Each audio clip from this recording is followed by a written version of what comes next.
know, with just the inception of Uncharted, we wanted to create a playable summer blockbuster. We've always rooted it in, it's a character-driven, story-based, action-adventure shooter.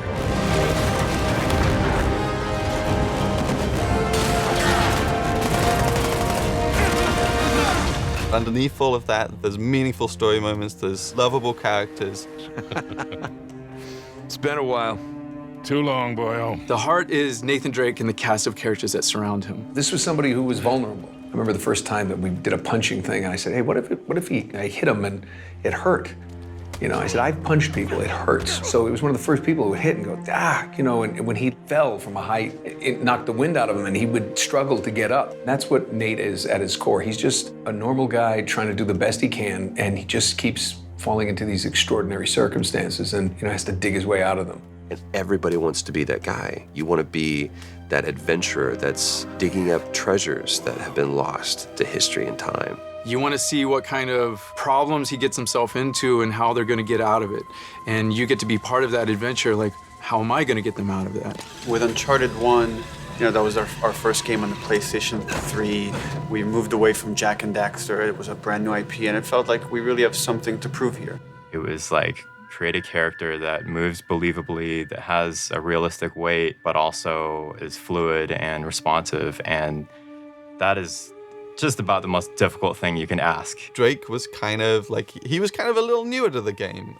He was still figuring himself out, and so was the studio in lots of ways. We were still trying to figure out what Uncharted was. The cutting edge part of Uncharted was the process by which they decided to capture the content. And a lot of it was trial and error and trying to figure it out and trying to gain experience of doing that. All the games that I'd done before were all you go into a booth by yourself and you do the lines one by one. And I thought that's what it was going to be. And Gordon Hunt, who was the director, came over, and I'd known him for a while, and he said, this is what we're going to do. You're going to start out here, and you're going to go, and whoa, Gordon, what are you talking about, moving around here? This is a game, right? And he said, yeah, it's motion capture. And I went, motion what? And I think, you know, especially 10 years ago when this started, that was something that people never saw. And we had this idea of the game was going to be 3 pillars. It was going to be combat, traversal, and puzzles. And now it felt like with Uncharted 2, we really have something to prove. Let's tell a more complex story. Let's get deeper into who this character is. Let's show some of his flaws. Let's get into some of his vulnerabilities, his insecurities as a character.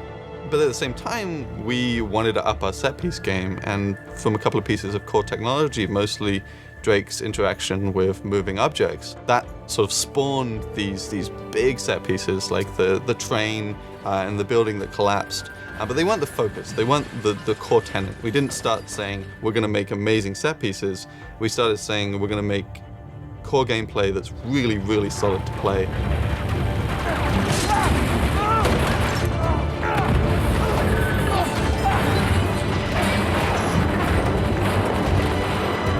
By the time we got to 3, it was like, okay, how do we take all of that and go bigger?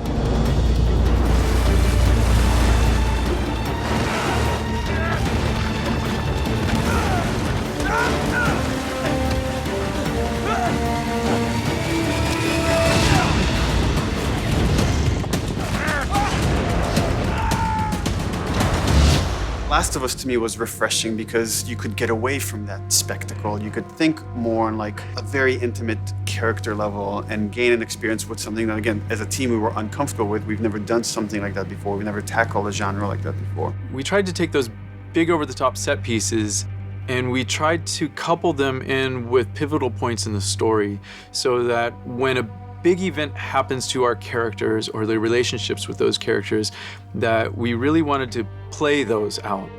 The ideal for us is that when you're playing the game and the character's going through an emotion on the screen, that we've made you feel that emotion.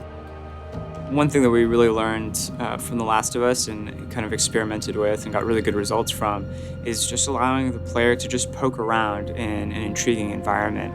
You know, talk to people, have these kind of side conversations with your buddies or with your allies and stuff that give the player this slow time to really make themselves a part of this world. Hey, you like that? Nate, tower.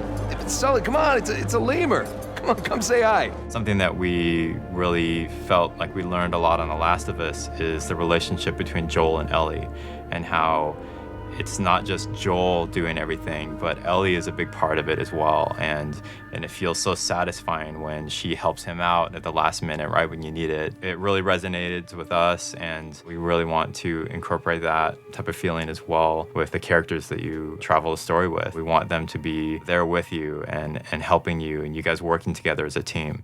After making The Last of Us, I think that influenced a lot in making a more personal story with Uncharted. But at the same time, you know, we love Uncharted. This is still the Uncharted that you've always loved. It's just there's more layers to it now.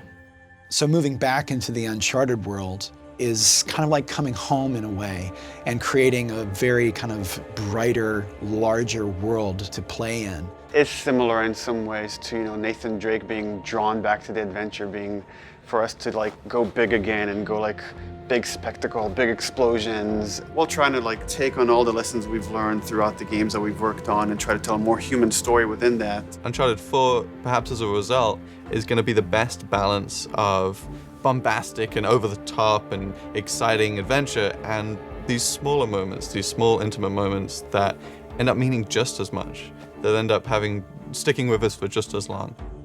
I think there's a lot of responsibility for us to be true to what has come before with Uncharted. The last 3 games were these amazing adventures, and now that we're doing the 4th one, which may be the final chapter, there's a lot of respect that the characters have earned. There's a lot of emotion that we've invested in these guys and gals over the years, and a lot of hard work that's gone into to make it all possible. We feel like there's so much invested from all the people here that have been working on Drake and this whole like world for a decade. We want to do ourselves the service of actually tying this together. And I think there is some responsibility there to take it seriously, to tell the story of these characters honestly, because there are so many people that take such joy in it, that our responsibility is to then make sure that they're getting the best possible game we can make. And that's constantly as a team, you're seeing how every department pushes the other one, and we strive for nothing less than perfection. Even though we'll never achieve it, we're constantly shooting for that. And that's the thing that drives us, is we want to make something that we can look at and be proud of and say like, man, this is like how cool we made this. Every pixel on the screen, like somebody here, there was energy that went into every single pixel on that screen. That's awesome.